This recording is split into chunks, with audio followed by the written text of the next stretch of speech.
Hello, hello, hello, hello, hello, hello. Hello everyone. Welcome to the lecture number 3 of magnetic field to electric current. इससे पहले हमने already 2 lecture देख लिया है, जिसके अंदर में बायोट-सावर्ट्स लॉ, उसके बेस पे हमने 2 डेरिवेशन डिराइव किए एंड सेकंड लेक्चर के अंदर में हमने देखा कि आपका किस तरीके से मैग्नेटिक फील्ड निकाला जाता है सोलेनॉइड एंड टॉरॉइड के अंदर में by using Ampere's circuital law. So इस लेक्चर के अंदर हम क्या करने वाले हैं? इस लेक्चर के अंदर में हम देखने वाले हैं मैग्नेटिक फोर्स का डिस्कशन। सो मैग्नेटिक फोर्स आपका किस तरीके से आता है, उसका फॉर्मूला क्या होता है एंड उसके बारे में और उससे रिलेटेड आपके डेरिवेशंस कौन-कौन से एग्जाम के अंदर में वो देखेंगे।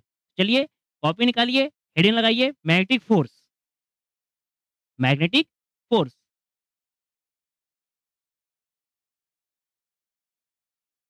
magnetic force. So, by so many experiments, the scientists have found out the magnetic force whenever any charge is placed in a magnetic field. Try to understand carefully. Whenever any charge is placed in a magnetic field, then उस charge पे एक magnetic force तब आता है जब आपका magnetic field and उस charge का कुछ वेलोसिटी ये दोनों कुछ न कुछ एंगल पे रहे। अगर इस चार्ज को let's suppose charge plus Q है, तो इस चार्ज को अगर आप अलोंग द मैग्नेटिक फील्ड फेंकोगे, तो कोई भी आपका मैग्नेटिक फोर्स नहीं आएगा। सेकंड, अगर इस चार्ज को आप परपेंडिकुलरली फेंकते हैं, तो मैग्नेटिक फोर्स उस पे लगता है सबसे ज़्यादा मैक्सिमम। तो इसका मतलब ये हुआ कि मैग्नेटिक फोर्स आपका किसी भी एक चार्ज पे तब आएगा, जब उसे कुछ वेलोसिटी मिलेगी और वो वेलोसिटी मैग्नेटिक फील्ड के डायरेक्शन के कुछ एंगल पे रहेगी। सो मैग्नेटिक फोर्स आपका क्या होता है? Magnetic force is proportional to the amount of the charge, कितना चार्ज का मैग्नीट्यूड है। Second, magnetic force is directly proportional to the velocity, कितना वेलोसिटी है एंड वो वेलोसिटी भी कौन सा velocity? Along the magnetic field का कंपोनेंट नहीं, perpendicular to the magnetic field का कंपोनेंट। मतलब वी कौन सा? Sine of theta component. Then this magnetic force is proportional to obviously magnetic field की इंटेंसिटी और स्ट्रेंथ कितनी है। जितना ज़्यादा मैग्नेटिक फील्ड स्ट्रेंथ रहेगा, उतना ही ज़्यादा आपका मैग्नेटिक फोर्स भी रहेगा। Then by combining all this values हमें मिलता है formula magnetic force equals to Q V B sine of theta. Now tell me, क्या फोर्स एक वेक्टर क्वांटिटी है? जी हाँ। क्या क्यू चार्ज एक स्केलर क्वांटिटी है? जी हाँ, स्केलर क्वांटिटी है। क्या वेलोसिटी और मैग्नेटिक फील्ड क्या ये दोनों वेक्टर क्वांटिटीज है? जी हाँ। इसका मतलब 2 ऐसे वेक्टर्स का मल्टीप्लाई हो रहा है कि आंसर भी आपका वेक्टर आ रहा है। तो बताइए फिर ये कौन से टाइप का वेक्टर प्रोडक्ट हुआ होगा? This product will be vector product cross product. और साइन इस चीज का इंडिकेशन भी है कि वी और बी के बीच में आपका क्रॉस प्रोडक्ट हुआ होगा। तो मैग्नेटिक फोर्स आपको मिलेगा F M equals to Q into में V cross B, V cross B. Now I am giving you one shortcut. जितने भी फॉर्मूले बेटा आप लोग पढ़ने वाले हो अपने सिलेबस के अंदर, उसमें अगर कहीं पर भी फील्ड, चाहे वो इलेक्ट्रिक रहे, चाहे वो मैग्नेटिक रहे, अगर फील्ड मल्टीप्लाई है, क्रॉस प्रोडक्ट है, तो फील्ड हमेशा बाद में मल्टीप्लाई होगा। तो V क्रॉस B है, तो B बाद में रहेगा।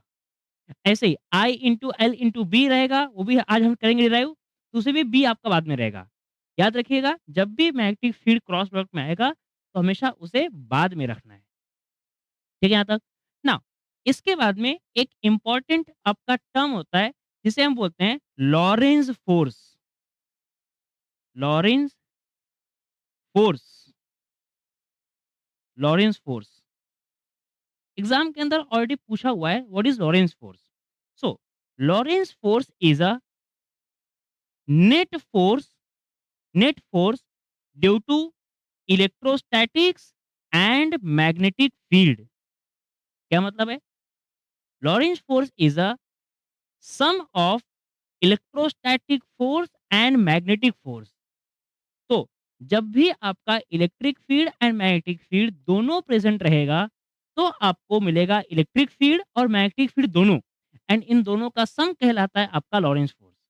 नाउ अगर आप इसे वेक्टर फॉर्म में लिखना चाहोगे तो ये आपका वेक्टर सम हो जाएगा, and then Fe force on charge is given as Q into में E, एंड हमने अभी देखा magnetic force on any charge is Q into V cross B। तो ये हुआ आपका नेट मैग्नेटिक फोर्स, जहां पर Q और Q आप कॉमन ले सकते हो, तो आपको मिलेगा Q equals to E plus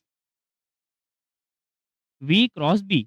exam के अंदर 1 मार्क्स का ऑलरेडी पूछा हुआ है कि what is Lorentz force, state its expression. तो लॉरेंस फोर्स का स्टेटमेंट क्या लिखेंगे? Lorentz force is the net sum of electrostatic force and the magnetic force. ठीक है यहाँ तक? बढ़िया। चलिए, देन आगे बढ़ते हैं। तो ये हुआ आपका मैग्नेटिक फोर्स के बारे में डिस्कशन, ये हुआ आपका लॉरेंस फोर्स के बारे में discussion.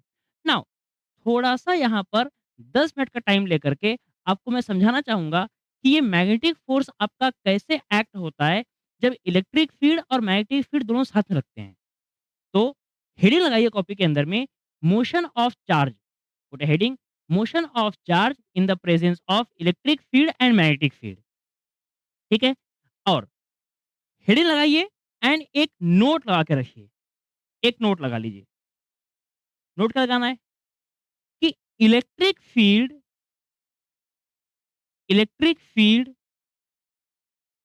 Is responsible for acceleration of charge, acceleration of charge, and and magnetic field, and magnetic field is is responsible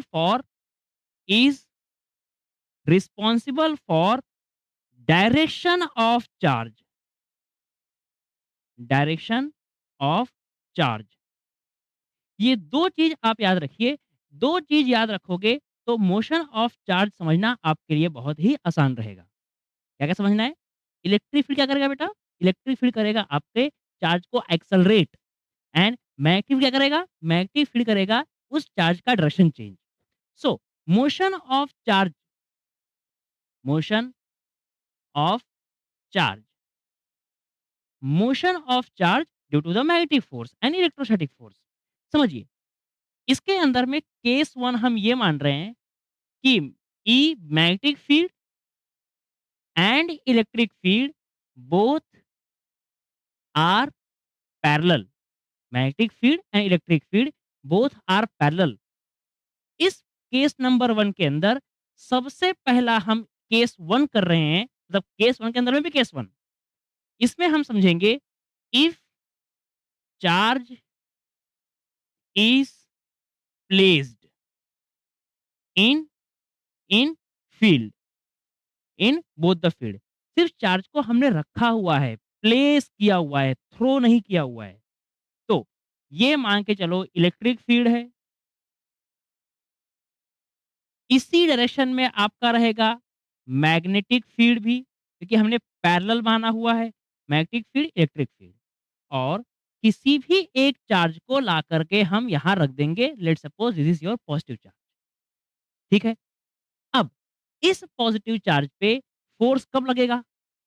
जब इसके पास कुछ न कुछ वेलोसिटी रहेगा। फोर्स मतलब मैग्नेटिक फोर्स। तो इस चार्ज पे मैग्नेटिक फोर्स तब लगेगा जब कुछ वेलोसिटी रहेगा। बट क्या इसे यहाँ पर हमने प्लेस किया है, मतलब क्या इनिशियली ये रेस्ट पे है? मतलब इनिशियल वेलोसिटी चार्ज का अगर 0 था, तो मैग्नेटिक फोर्स इनिशियली इस चार्ज पे कुछ भी लगने वाला नहीं है। बढ़िया। What is next? क्या इलेक्ट्रिक फोर्स लगेगा? क्या इलेक्ट्रोस्टैटिक फोर्स लगेगा? अगर इलेक्ट्रिक फील्ड है, तो इलेक्ट्रोस्टैटिक फोर्स लगेगा ही लगेगा। बढ़िया। मतलब इलेक्ट्रोस्टैटिक फोर्स आपका आएगा चार्ज इनटू में इलेक्ट्रिक फील्ड ई। अब बताइए, इलेक्ट्रिक फील्ड क्या करता है? चार्ज को accelerate. Because of the acceleration, क्या चार्ज का धीरे-धीरे with respect to time its velocity will increase. क्या धीरे-धीरे इसका वेलोसिटी इंक्रीज़ होना शुरू हो जाएगा? हाँ, हो जाएगा। धीरे-धीरे जब इसका वेलोसिटी इंक्रीज़ होना शुरू हो जाएगा, तो क्या ये इलेक्ट्रिक फ़ील्ड के डायरेक्शन में चलना शुरू कर देगा? हाँ, शुरू कर देगा। बट अभी आप देख के बताओ, क्या मैग्नेटिक फ़ील्ड एंड वेलोसिटी क्या दोनों का डायरेक्शन सेम ही है? हाँ, सेम ही है। इसका मतलब बाद में भी with respect to time velocity तो आपका इंक्रीज़ होगा बट फिर भी मैग्नेटिक फ़ोर्स आपका 0 ही रहेगा। क्यों? As as magnetic field and V in are in same direction are in same direction direction same है तो फिर आपका मैग्नेटिक फोर्स जीरो रहेगा so what is the conclusion out of this case क्या आएगा कंक्लूजन इस केस का conclusion is particle और the charge charge will move in a straight line charge will move in a straight line charge will move in straight line सबसे important then इसी के अंदर case number 2 what is case number 2 case number 2 is if charge is is throne if charge is thrown but thrown where thrown in the direction of field in the direction of field अगर charge को उसकी direction में ही throw किया तो क्या throw करना मतलब initially कुछ वेलोसिटी देना इलेक्ट्रिक फील्ड मान लो और मैग्नेटिक फील्ड भी मान लो मैग्नेटिक फील्ड भी मान लिया चार्ज को थ्रो किया बट कहाँ थ्रो किया in the same direction in the direction of field तो अगर आप चार्ज को थ्रो करोगे इन द डायरेक्शन ऑफ फील्ड तो क्या इनिशियल वेलोसिटी रहेगा इस साइड पे हाँ इनिशियल इधर रहेगा मैग्नेट इलेक्ट्रोस्टैटिक फोर्स के कारण Q इंटू ई आपका लगेगा इस चार्ज पे एक्सलरेशन चार्ज पे लगेगा एक्सलरेशन धीरे धीरे उसका फाइनल वेलोसिटी इंक्रीज होगा बट क्या इंक्रीज वेलोसिटी इनिशियल वेलोसिटी और क्या मैग्नेटिक फील्ड अभी भी सेम डायरेक्शन में है हाँ सेम डायरेक्शन में है मतलब क्या V एंड B के बीच का एंगल अभी भी जीरो है अगर जीरो है तो फिर भी आपका मैग्नेटिक फोर्स जीरो ही रहेगा एंड अगर आपका मैग्नेटिक फोर्स जीरो है इसका क्या मतलब है मैग्नेटिक फोर्स के जीरो का मतलब यह है कि again charge will move in a straight line but but but but in addition to the initial velocity जो भी फाइनल वेलोसिटी रहेगा वो फाइनल वेलोसिटी आपका इनिशियल वेलोसिटी के इंक्रीमेंट में ऐड होगा क्लियर है यहाँ तक नाउ इसी के अंदर का थर्ड बेटा थोड़ा सा कॉन्सेप्चुअल है समझोगे तो इजी हो जाएगा देन थर्ड नंबर क्या है हम थर्ड नंबर पे electric field and magnetic field के परपेंडिकुलर फेंकेंगे अब आपके चार्ज को क्या बोला इलेक्ट्रिक फील्ड मानो इस साइड मैग्नेटिक फील्ड भी है आपका इसी साइड कोई दिक्कत नहीं है मैग्नेटिक फील्ड भी इधर हुआ बट अब की बार जब चार्ज को फेंका जाएगा तो चार्ज आपका हम फेंकेंगे परपेंडिकुलर टू द फील्ड इधर फेंका है आपके चार्ज को इनिशियल वेलोसिटी यू के साथ अब इसका एनालिसिस समझने के लिए सबसे पहले आपको समझना पड़ेगा मैग्नेटिक फोर्स का डायरेक्शन क्या होता है सो मैग्नेटिक फोर्स का डायरेक्शन आपका दिया जाता है by Fleming's left hand rule Fleming's left hand rule Fleming's left hand rule को आप खुद पढ़िए और बताइए कि फ्लेमिंग लेफ्ट हैंड रूल आपको ईज़ी पड़ता है या टफ पड़ता है? ईज़ी टफ मतलब क्या उसको अप्लाई करने में या फिर उसको उँगली कौन-सी कहाँ लेनी है, हम ये भूल जाते हैं। अगर हम ये भूल जाएँ कि उँगली कहाँ लेनी है, फिर किस काम में आएगा ये? तो एग्ज़ाम के लिए तो आप इसे पढ़ के रखो प्लीज़, बट मैं आपको सिखा रहा हूँ एक नया तरीका। फ्लेमिंग्स लेफ्ट हैंड के बदले हम यूज़ करेंगे राइट हैंड पाम रूल। क्या करेंगे use? Right hand palm rule. तो ये Fleming left hand rule exam के लिए, कहाँ के लिए? एग्ज़ाम के लिए। बट मेरे बच्चे इसको करते हैं by the right hand palm rule से। किससे? राइट हैंड पाम रूल से। अब राइट हैंड पाम रूल क्या है? ध्यान से देखिए। Right hand palm rule states that arrange your fingers of a right hand, क्या बोला? Arrange your fingers of a right hand in the direction of field, in the direction of field and and align the thumb in the direction of motion of positive charge. Listen carefully. Motion of positive charge. तो ये हुआ आपका positive charge. सो क्या बोला? Align the fingers in the direction of magnetic field. खुद भी करिए, करिए, हाथ हाथ निकालिए, करिए अच्छे से। Fingers in the direction of magnetic field, thumb in the direction of motion of positive charge, then the face of palm will give the direction of magnetic force। तो क्या इस केस में फिंगर इधर, थंब इधर, magnetic force अंदर? जी हाँ। तो magnetic force लग रहा है आपका अंदर की तरफ। अब बता ध्यान से, क्या इलेक्ट्रिक फील्ड है? हाँ है। क्या इलेक्ट्रोस्टैटिक फोर्स लगेगा? हाँ लगेगा। क्या इलेक्ट्रोस्टैटिक फोर्स सिर्फ इस चार्ज को आगे की तरफ ले जाने की कोशिश करेगा? हाँ करेगा। बट चार्ज को क्या ऊपर की तरफ फेंका गया? हाँ फेंका गया। बट क्या मैग्नेटिक फोर्स लग रहा है आपका अंदर की तरफ? Yes. magnetic force is inside, electrostatic force is in this direction। देखो ध्यान से, मैग्नेटिक फोर्स ये है, magnetic force is inside, electric force is this side, and charge को हमने फेंका ऊपर की तरफ। अब क्या जो भी चार्ज का एक्चुअल मोशन रहेगा, क्या वो इन तीनों का नेट इफेक्ट आएगा? हाँ, नेट इफेक्ट आएगा। तो क्या नेट इफेक्ट इस चार्ज को ऊपर, अंदर, आगे, ध्यान से, ऊपर, अंदर, आगे, तो क्या चार्ज आपका ऐसे आएगा आगे की तरफ? ध्यान से देखो, चार्ज आपका आएगा इस तरीके से आगे की तरफ। थोड़ा-सा और आप टाइम देखोगे, थोड़ी देर बाद और देखोगे, तो अब मैग्नेटिक फील्ड तो इधर ही है, बट चार्ज का मोशन अब हल्का-सा इंक्लाइन हो चुका है। तो क्या फोर्स नीचे आएगा? क्या थोड़ी देर बाद और फोर्स नीचे आएगा? क्या और फोर्स आपका और इधर आएगा? तो क्या धीरे-धीरे आपका फोर्स ऐसे लगेगा? हाँ, लगेगा। क्या इसका मतलब ये है कि चार्ज आपका बिल्कुल एक स्पाइरल की तरह ऐसे-ऐसे आगे बढ़ जाएगा? ध्यान से देखो, इस तरीके से गोल-गोल घूमेगा और आगे बढ़ते जाएगा। क्या बोल रहा हूँ? धीरे-धीरे ऐसे गोल घूमेगा और इस तरीके से आगे बढ़ता जाएगा। Now you see, magnetic force ने डायरेक्शन चेंज किया, इलेक्ट्रोस्टैटिक फोर्स ने उसको आगे बढ़ाया, बट चार्ज को हमने फेंका था ऊपर की तरफ, तो तीनों का कंबाइंड इफेक्ट आया, and that combined effect is something like this spiral. ये है इस चार्ज का मोशन, वेरी इंपॉर्टेंट। क्या है ये? स्पाइरल। क्या है ये? स्पाइरल मोशन, स्पाइरल की तरह आगे जा रहा है। इसके अलावा एक्सेलरेशन आपका क्या बढ़ेगा, क्योंकि इलेक्ट्रोस्टैटिक फोर्स लग रहा है। हाँ, एक्सेलरेशन लगने के कारण क्या उसका स्पीड बढ़ेगा धीरे-धीरे? हाँ, बढ़ेगा। इसका मतलब आपका पार्टिकल, आपका चार्ज हर एक सर्कल के बाद थोड़ा-सा ज़्यादा डिस्टेंस ट्रैवल करेगा। It will travel a larger distance. ये डिस्टेंस बड़ा रहेगा, फिर ये डिस्टेंस और बड़ा रहेगा, फिर अगला डिस्टेंस और बड़ा रहेगा। तो धीरे-धीरे, धीरे-धीरे उसका डिस्टेंस कवर्ड पर टाइम भी बढ़ता जाएगा, क्योंकि एक्सेलरेट होता जा रहा है।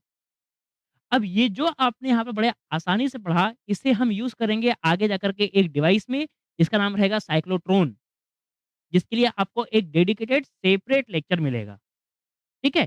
तो आई होप यहाँ तक आपको चीज़ें क्लियर है। देन नेक्स्ट, ये हुआ बेटा केस नंबर 1 का। नाउ केस नंबर 2, आप देखिए बहुत सारे यूट्यूब पे चैनल्स हैं, जहाँ पर ये वाला टॉपिक मिस छोड़ देते हैं, मिस कर देते हैं, बट इसे आप लोग पढ़िए, ये कॉन्सेप्चुअली बहुत अच्छा है, बहुत स्ट्रॉन्ग करेगा आपको। और एग्ज़ाम के अंदर आपको अगर ये क्वेश्चन आया, एमसीक्यूज़ में जनरली आ सकता है, 1 मार्क्स में जनरली आ सकता है, तो अब आप लोग अच्छे से इसका आंसर लिखना अगर एग्ज़ाम में आएगा तो। ठीक है? Now case number 2, what is case number 2? Electric field and magnetic field are perpendicular to each other. Electric field and magnetic field दोनों आपके दूसरे के परपेंडिकुलर है। तो इन सच केस ऐसा मान के चलिए, ये है बेटा एक शीट जिसमें है पूरे के पूरे पॉजिटिव चार्ज, यहाँ लगाया बेटा एक शीट जिसमें है पूरे-पूरे negative charge. Electric field positive से नेगेटिव रहता है। तो ये हो गया आपका इलेक्ट्रिक फील्ड सेटअप नीचे की तरफ, और मान लीजिए हम यहाँ लगा लेते हैं एक क्रॉस में magnetic field, cross magnetic field. Cross magnetic field से क्या हो रहा है? मैग्नेटिक फील्ड अंदर, इलेक्ट्रिक फील्ड नीचे। क्या एक दूसरे को परपेंडिकुलर है? एक अंदर की तरफ है और एक नीचे की तरफ है। क्या परपेंडिकुलर है? हाँ, परपेंडिकुलर है। तो अब अगर आप यहाँ पर किसी भी एक चार्ज को थ्रो करोगे, लेट्स सपोज़ यहाँ पर कोई एक पॉज़िटिव चार्ज है, इसे हमने थ्रो किया इस तरफ with a initial speed let's suppose you. क्या होगा बेटा? जैसे ही ये चार्ज आपका अंदर जाएगा, क्या उसे इलेक्ट्रोस्टैटिक फ़ोर्स फ़ील होगा? हाँ, फ़ील होगा। इलेक्ट्रोस्टैटिक फ़ोर्स क्या नीचे लग रहा है? हाँ, लग रहा है। तो चार्ज क्या है? नीचे की तरफ जाना चाहेगा? हाँ, जाना चाहेगा। बट मैग्नेटिक फील्ड भी तो है। तो क्या मैग्नेटिक फील्ड अंदर की तरफ right hand palm rule, magnetic field is inside, motion of charge is this side and the face of palm is magnetic force. क्या मैग्नेटिक फोर्स ऊपर? यस। क्या इलेक्ट्रिक फोर्स नीचे? यस। तो क्या एक फोर्स लग रहा है इस चार्ज पे ऊपर की तरफ, ऊपर की तरफ, ये है आपका मैग्नेटिक फोर्स। क्या एक फोर्स लग रहा है नीचे की तरफ, ये है आपका इलेक्ट्रोस्टैटिक फोर्स। क्या ऊपर फोर्स, नीचे फोर्स, दोनों फोर्स लग रहे हैं? यस। इसका मतलब अगर आपका मैग्नेटिक फोर्स ज़्यादा हुआ इलेक्ट्रोस्टैटिक फोर्स से, तो चार्ज आपका जाएगा upward, upward. It will take something like this path. ये है आपका फर्स्ट पाथ, फर्स्ट केस। अगर आपका इलेक्ट्रोस्टैटिक फोर्स ज़्यादा हो गया, अगर आपका इलेक्ट्रोस्टैटिक फोर्स ज़्यादा हो गया मैग्नेटिक फोर्स से, तो चार्ज आपका आ जाएगा नीचे की तरफ। This is your second path. And अगर अगर आपका electrostatic force is equal to magnetic force, then charge will straight come out like this. ये है आपका थर्ड केस। तो this is your motion of charge when electric and magnetic field both are perpendicular to each other. This is what we call concept. अगर आप अच्छे से पढ़ोगे, अच्छे से सुनोगे, तो ये चीज़ आपको परफेक्टली याद रहेगी, परफेक्टली समझ में आएगी। सो ये हुआ आपका मैग्नेटिक फोर्स के बारे में बेसिक सा डिस्कशन। अब इसे क्लीन करते हैं एंड देन करते हैं इसके अंदर में इन्वॉल्व होने वाले 2 या 3 डेरिवेशंस। तो मैं इसे क्लीन करता हूँ, तब तक आप हेडिंग लगाइए, force acting on a force acting on a straight wire placed in a uniform magnetic field. फिर से बोलता हूँ, force acting on a straight wire placed in a magnetic field. Magnetic field के अंदर में रखा हुआ एक आपका स्ट्रेट वायर है, उसका निकालना है आपको अब डेरिवेशन।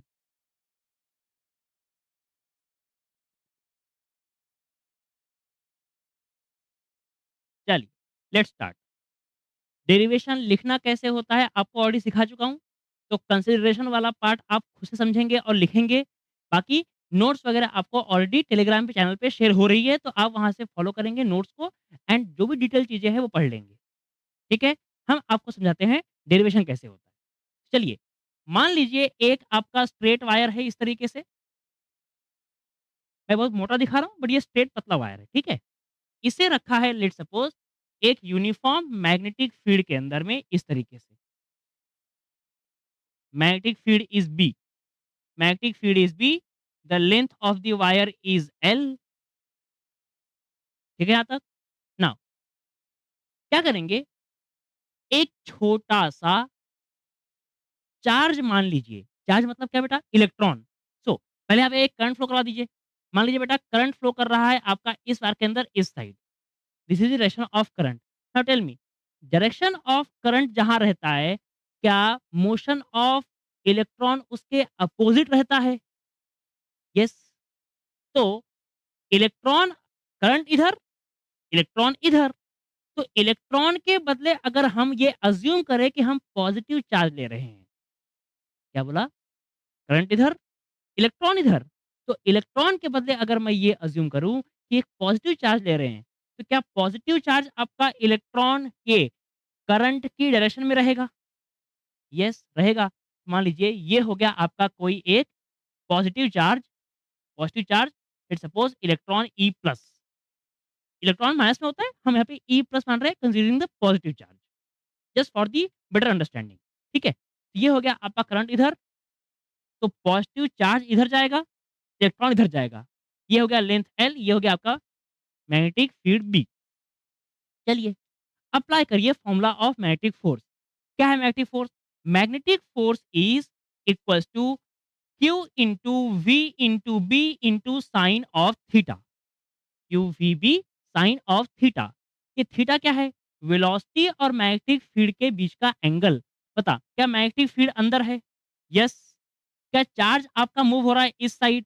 तो मैग्नेटिक फील्ड अंदर, चार्ज चला इधर। क्या दोनों के बीच का एंगल बनेगा 90? ये मैग्नेटिक फील्ड और ये आपका वेलोसिटी। क्या एंगल बनेगा 90 डिग्री? यस। क्या sin 90 हो गया 1? यस। तो आपको मिलेगा F equals to Q into V into B। बढ़िया। अब मान के चलिए ये वेलोसिटी क्या होगी? The velocity is distance upon time. Distance upon time. तो क्या हम वेलोसिटी को लिख सकते हैं डिस्टेंस, कितना ट्रैवल करेगा मैक्सिमम आपका चार्ज एल। तो distance is L and let's suppose time is T. क्या हम करंट का डेफिनेशन यूज करके also also can we say current is defined as rate of flow of charge. Rate of flow of charge. क्या यहाँ पर charge जो flow कर रहा है वो फ्लो कर रहा है ई? क्या वो फ्लो करने का टाइम है आपका टी? यस। तो क्या हम बोल सकते हैं कि टाइम यहां से निकल के आएगा ई अपॉन में आई? ये बोला मैंने, T equal to E upon I. Yes. मान लो ये इक्वेशन नंबर 1, ये इक्वेशन नंबर 2, ये equation number 3। Put equation 3 in equation 2। Put put equation 3 इन 2। जब आप 3 को 2 में करोगे पुट टाइम के बदले, तो क्या आपको मिलेगा वेलोसिटी का relation v equals to L upon T. क्या है बेटा? ई अपॉन आई। ई अपॉन आई मारेंगे पर टी, क्या मिलेगा आपको? I into L into E divide by E. ठीक है यहाँ तक? इस फिगर को कर देंगे पुट इक्वेशन नंबर 1 के अंदर। 1 इम्प्लाइज आपको मिलेगा F इक्वल्स टू Q के बदले Q। अच्छा, Q के बदले क्या होगा? इलेक्ट्रॉन हो जाएगा। तो Q के बदले हो गया इलेक्ट्रॉन इंटू V के बदले क्या हो जाएगा? V के बदले हो गया आपका I L upon E into में magnetic field is B. Now क्या ई से ई कैंसल?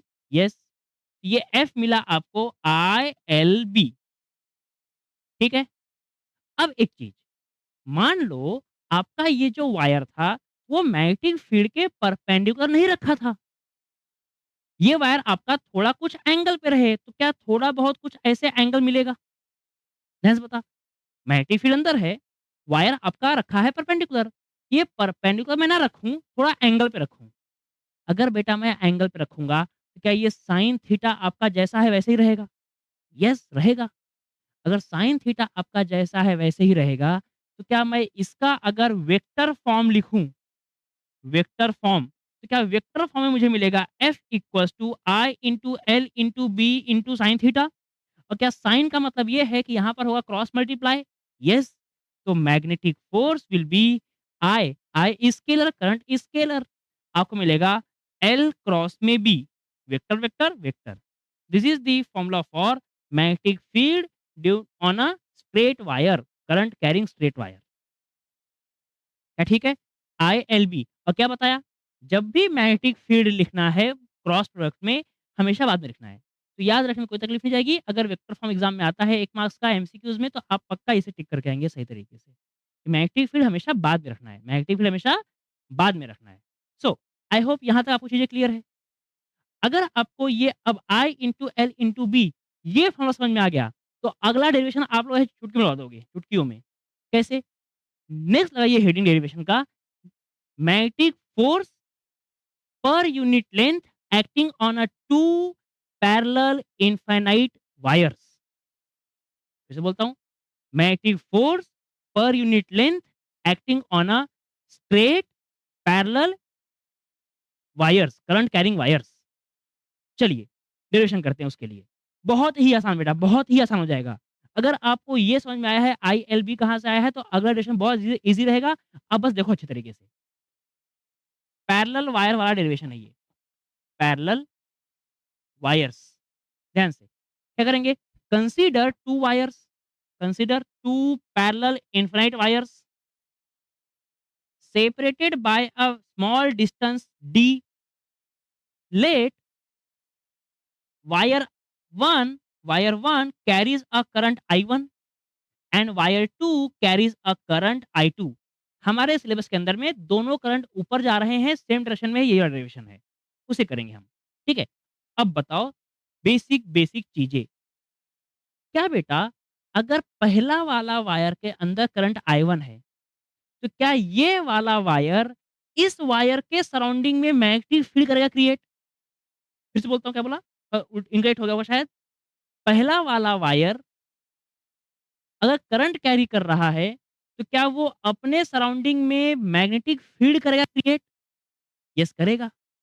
क्या ये मैग्नेटिक फील्ड आपका रहेगा अंदर की तरफ वायर नंबर 2 के लिए? यस रहेगा। तो क्या सेकंड वाला वायर पहले वाले के कारण क्या मैग्नेटिक फोर्स, मैग्नेटिक फील्ड करेगा एक्सपीरियंस? जी हाँ, बिल्कुल करेगा। तो सेकंड वाले वायर को मैग्नेटिक फील्ड 1 फील हो रहा है, 1 वायर के कारण। बढ़िया। क्या सेकंड वायर का करंट ऊपर जा रहा है? तो क्या मैग्नेटिक फील्ड फर्स्ट वाले के लिए क्या बाहर की तरफ रहेगा सेकंड के कारण? जी बिल्कुल रहेगा। तो क्या ये हुआ आपका मैग्नेटिक फील्ड 2 के कारण? मैग्नेटिक फील्ड 2 के कारण?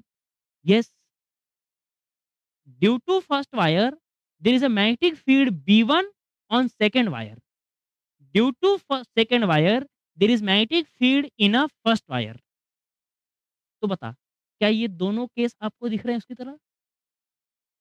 एक वायर मैग्नेटिक फील्ड के अंदर, एक वायर मैग्नेटिक फील्ड के अंदर। तो क्या हम दोनों के लिए लिख सकते हैं फॉर्मूला? हाँ, लिखिए। Magnetic force on first wire due to क्या है ये? Magnetic force on first due to second. बता, क्या आएगा फोर्स का फॉर्मूला? F12 इक्वल्स टू, बड़ा बता फॉर्मूला क्या होता है? I into L into B. I into L into B. I किसका? फर्स्ट वाले का। लेंथ किसका? पूरा लेंथ जो आपका लेंथ रहेगा। बी किसका? मैग्नेटिक फील्ड फर्स्ट वाले को सेकंड का फील हो रहा है, तो B2। यस। नाउ टेल मी, ये हो गया बेटा I1, लेंथ हो गया आपका L, क्या B2, क्या इनफाइनाइट वायर के लिए आपको मैग्नेटिक फील्ड सिखाया? क्या सिखाया? KI/R, R के बदले क्या है बेटा? D। तो KI/D इंटू में 2। This is magnetic field due to infinite wire, infinite length of wire के लिए मैग्नेटिक फील्ड। ऑलरेडी करवाया फर्स्ट लेक्चर के अंदर में। नहीं पता कैसे आता है, जाके देखिए फर्स्ट लेक्चर, आपको मालूम पड़ जाएगा। आगे अब, तो force on 1 due to 2 is equal to I1 into L. ये बेटा करंट किसका रहेगा? सेकंड का रहेगा। ये आपका K into I2 upon D into में 2। थोड़ा अरेंज कर लो इसको। तो 2 KL I1 I2 upon D, ये हो गया F12। Let's suppose this is your equation number A. क्या सिमिलरली सिमिलरली हम लिख सकते हैं force on 2 due to 1। Force on 2 due to 1, पता क्या आएगा? Force on 2 due to 1, force on 2 ILB। तो ड्यू 2 के लिए क्या हो रहा है? तो करंट इनटू लेंथ हो गया length, and magnetic field second पे फील हो रहा है फर्स्ट का, ये हो गया आपका B1। नाउ टेल मी, क्या यहाँ पर आपका फॉर्मूला आएगा I2 इंटू एल, क्या B1 रहेगा आपका KI/D इंटू में 2, बट करंट कौन सा? फर्स्ट का, तो ये हो गया I1। क्या समझ में आ रहा है क्या बोल रहा हूँ मैं? ध्यान से देखिए, magnetic field due to 1, current of 2, magnetic field due to 2, current of 1। अच्छे से समझोगे, रिपीट करके देखिए 1-2 बार, आपको क्लैरिटी आ जाएगी कि कैसे हुआ ये। चलिए, आगे करो सिम्प्लीफाई। क्या बेटा ये बिल्कुल फॉर्मूला आपका सेम है इसकी तरह, बस टर्म थोड़ा-सा आगे-पीछे लिखे हुए हैं, तो बस आप इन्हें कर दो रीअरेंज। पता क्या मिलेगा? 2 इंटू K इंटू L, ये हो गया आपका I1, यहाँ हो गया आपका I2 और यहाँ हो गया D। This is now equation number B. अब ध्यान से बताओ, क्या आप देख पा रहे हो इक्वेशन 1 और 2 से, ए और बी से, क्या दोनों फॉर्मूले एग्ज़ैक्टली सेम है? हाँ, सेम है। दोनों फ़ॉर्मूले अगर एग्ज़ैक्टली सेम हैं, तो क्या इसका फाइनल आंसर हम लिख सकते हैं कुछ इस तरीके से, force F equals to 2 into K into L I1 I2 upon में D। ये लेंथ भेज दो नीचे की तरफ, तो आपको मिलेगा force upon length, force upon length equals to 2 into K क्या होता है? Mu naught by 4 pi, good. ये हो गया mu naught upon 4 pi into L तो नीचे भेज दिया, ये हो गया आपका I1 I2 अपॉन में D, अपॉन D। तो ये इससे हो जाएगा कैंसल, यहाँ आ जाएगा 2, आपको मिलेगा mu naught I1 I2 upon 2 pi D। This is the required expression for force per unit length. जो कि आसान है। अगर आपको सारे फॉर्मूले याद रहें, अगर आपको पहले के कॉन्सेप्ट पता है अच्छे से, फॉर्मूले याद रहे, डेरिवेशन याद रहे, तो क्या आप बड़े आसानी से कर सकते हो डेरिवेशन? यस। सो ये डेरिवेशन तो आराम से हो जाएगा। इसको याद रखिए, this is my prediction for this year 2026 में ये क्वेश्चन पूछने की 90% चांसेस है, 90% चांसेस। क्योंकि एग्ज़ाम का एनालिसिस करोगे, तो प्रीवियस 2 सालों में ये क्वेश्चन नहीं पूछा हुआ है। इससे न्यूमेरिकल पूछ रहे हैं, इससे कुछ और टॉपिक पूछ रहे हैं, बट डेरिवेशन नहीं पूछा, तो प्लीज़ प्रिपेयर करके रखिए, अच्छे से एग्ज़ाम में ये डेरिवेशन आ सकता है। Otherwise they can ask the numerical from this particular topic. तो आई होप आपको यहाँ तक अच्छे से चीज़ें समझ में आ रही है, आपको समझ में आया होगा। ठीक तरीके से इन सभी लेक्चर्स की नोट्स बनाइए। इन नोट्स को properly time by time revise करते रहिए, क्योंकि आगे-आगे पढ़ोगे, अगर पीछे का साफ हो जाएगा, कोई मतलब नहीं रहेगा। So I hope this lectures are useful for you. पढ़ते रहिए अच्छे तरीके से, कीप स्टडीइंग, स्टे मोटिवेटेड। मिलते हैं नेक्स्ट लेक्चर के अंदर में, तब तक के लिए थैंक यू सो मच।